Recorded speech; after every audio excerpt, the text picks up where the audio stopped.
خوش نصیب کون ہے جو جوانی میں توبہ کرتے ہیں، جوان کی توبہ پہ عرش الہی جھوم اٹھتا ہے۔ تو خوش نصیب لوگ ہیں جن کو سچی توبہ کی توفیق نصیب ہوتی ہے، اور وہ لوگ جو اپنی زندگیاں یوں ہی بسر کر دیتے ہیں اور راہ مستقیم پہ نہیں آتے، آوارگی میں بسر کر دیتے ہیں، تو پھر منو مٹی تلے چلے گئے لوگ کہانی بھی بھول جاتے ہیں۔ تو قبل اس سے کہ وقت آئے مجھے اور آپ کو اپنی آخرت کے لیے ضرور کوشاں ہونا چاہیے اور سچی توبہ سے اپنی آخرت کی تیاری کرنی چاہیے۔ کل کا پچھتاوا آج کے پچھتاوے سے بہتر ہے۔ کل کا پچھتاوا تو سوائے حسرت دکھ بڑھانے کے اور کیا ہوگا، آج کا پچھتاوا زندگی بدل دے گا۔ وقت پر کافی ہے ایک قطرہ بھی آب خوش ہنگام کا، جل گیا جب کھیت برسا می تو پھر کس کام کا۔ ایک روایت میں آتا ہے کہ اہل جنت میں جا کر ایک حسرت ان کے دل میں ہوگی، حالانکہ جنت میں پہنچ کے کوئی حسرتیں نہیں ہوں گی، ہر حسرت پوری ہو جائے گی، لیکن ایک حسرت ان کے دل میں جنت میں پہنچ کر بھی ہوگی، اور وہ کیا؟ جو چند لمحے خدا کی یاد سے غافل گزارے کیوں گزارے۔ تو خوش نصیب ہیں وہ لوگ جو اپنے لمحات کی قدر کرتے ہیں۔ تو آج موقع ہے، آج فرصت ہے، سورج مغرب سے نہیں چڑھا، توبہ کا دروازہ بند نہیں ہوا، اللہ کی رحمت کے در کھلے ہیں، روزانہ آواز آتی ہے کوئی مجھ سے معافی مانگنے والا میں اس کو معاف کروں، تو اس کے حضور آج حاضر ہو جائیں۔ کل تو آنا ہی ہے، پھر جو کفن میں منہ چھپا چھپا کے آتے پھریں گے، اچھا نہیں ہے کھلے منہ سے چلے جائیں۔ پھر جو لوگ اٹھا کے لے جائیں گے، اچھا نہیں ہے خود اپنے قدموں سے چل کے اس کی دہلیز پہ چلے جائیں۔ وہ ایک مجذوب تھا، فقیر تھا، بازار میں کھڑا رو رہا تھا، کسی نے روک کے پوچھا کیا ماجرا ہوا، کیوں رو رہے ہو، کسی نے تنگ کیا ہے، دکھ دیا ہے، ستایا ہے؟ اس نے کہا کچھ بھی نہیں ہوا، بس ان لوگوں کے رویے نے دکھی کر دیا ہے۔ کہا کیا ہوا؟ کہا میرا یہ ذہن بنا تھا کہ میں ان کی اور رب کی صلح کروا دوں۔ تو کہا پھر کیا ہوا؟ کہا وہ تو مانتا یہ نہیں مانتا، وہ تو کہتا ہے ان کو لے آ میری دہلیز پہ، ایک آنسو سے سارے گناہ معاف کر دوں گا، لیکن ایسے کھوئے ہیں یہ الٹا مجھے بے وقوف کہہ رہے ہیں، یہ مجھے گھور رہے ہیں کہ تم کیا ہمیں بتا رہے ہو۔ اللہ اکبر۔ تو وہ تو مانتا ہے لیکن یہ نہیں مانتے۔ اگلے دن اسی فقیر کو دیکھا گیا کہ وہ قبرستان میں کھڑا رو رہا ہے، تو وہی شخص گزرا تو اس نے رک کے پھر پوچھا بابا قبرستانوں میں بھی روتا ہے اور بازاروں میں بھی روتا ہے، آج کیا مسئلہ ہوا؟ کہا مسئلہ میرا کل والا ہی ہے۔ کہا آج کیا ہوا؟ کہا کل ان سے مایوس ہوا تو پھر آج ادھر نکل آیا، اور آج میرا پروگرام بنا کہ چلو ان کی اور رب کی صلح کروا دو۔ تو کہا آج کیا رکاوٹ ہے؟ کہا آج یہ مانتے ہیں وہ نہیں مانتا۔ تو قبل اس سے کہ ادھر سے انکار ہو جائے کہ اب وقت بیت گیا، اب تم نے وہ وقت گنوا دیا، ہم نے بڑی مہلت دی تھی تمہیں، ڈوبتا سورج تمہیں روز کوئی پیغام دیتا تھا، اٹھتے ہوئے جنازے تمہیں روز کچھ کہتے تھے، بڑھاپا تمہیں آوازیں دیتا تھا، تم چلتے تو ٹھوکریں لگتی تھی، یہ ٹھوکریں تمہیں کچھ کہتی تھی، لیکن تم نے کسی بات پہ غور نہ کیا، اور لمبی زندگی کی امید پر تم نے مالک کی دہلیز کو چھوڑے رکھا، اب تمہارے لیے کوئی راستہ باقی نہیں بچا۔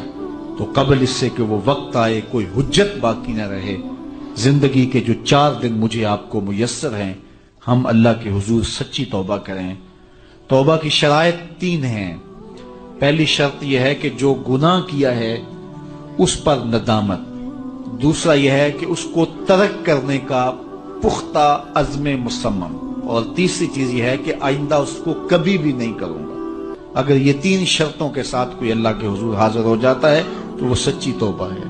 لیکن محض کسی مجلس کے اندر توبہ توبہ پکار اٹھے، جس طرح وہ گاڑی والا ایکسیڈنٹ دیکھتا ہے تو رکتا ہے، 5 لاشیں گری ہوئی ہیں تو وہ ٹیپ بھی بند کر دیتا ہے، سارے بس والے توبہ توبہ پکارنے لگ جاتے ہیں، 1.5 کلومیٹر کے بعد پھر دوبارہ وہ بٹن دبا دیتا ہے، اور پھر وہی گانے اور وہی غلیظ چیزیں، اور پھر معمول کی زندگی۔ ایسی توبہ نہیں ہے۔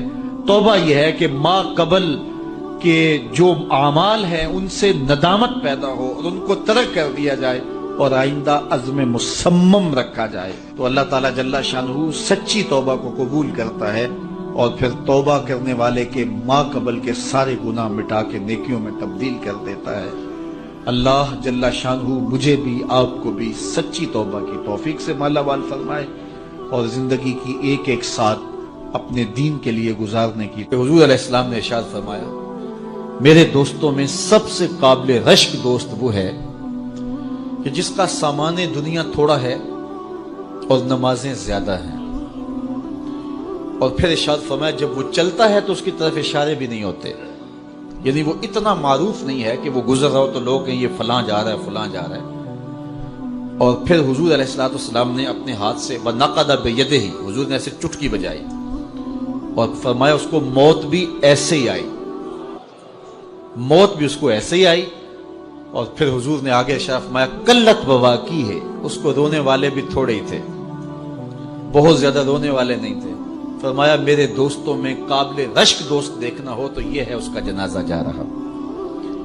اللہ اکبر، یہ دنیا پہ آئے، ایک کونے کھجرے میں زندگی کاٹ دی، رزق حلال کمایا، معاشرے میں کوئی اتنی پہچان بھی نہیں بنی، بس آئے، بس زیادہ وقت مسجد میں گزرا، سجدے کثرت کے ساتھ تھے، حقوق العباد کا خیال رکھا، کسی کو دکھ نہیں دیا اور اپنی زندگی گزار دی۔ مرے تو زیادہ لوگوں کو پتہ ہی نہیں چلا، اس کی کسی کو کمی محسوس نہیں ہوئی، اس لیے کہ معاشرے کے اندر وہ ایسا ہی نہیں تھا۔ لا یشار الیہ الناس، لوگ اس کی طرف اشارہ نہیں کیا کرتے تھے کہ یہ فلاں ہے یہ فلاں ہے، اس کا تذکرہ نہیں کیا جاتا تھا، نہ کسی شادی میں بلایا جاتا تھا، نہ کسی ولیمے میں بلایا جاتا تھا۔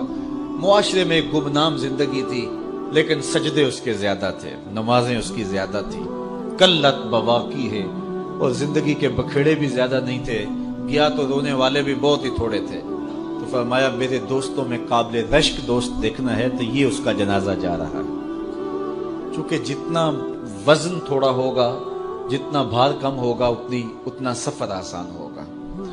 تو ہماری زندگی آخرت کے لیے گزرنی چاہیے، اور ہم اتنا بوجھ نہ بنائیں کہ جو ہمارے لیے اٹھانا مشکل ہو جائے۔ تو ہم اپنی ساری زندگی مرتب کریں، منظم کریں، ہم فالح بن جائیں۔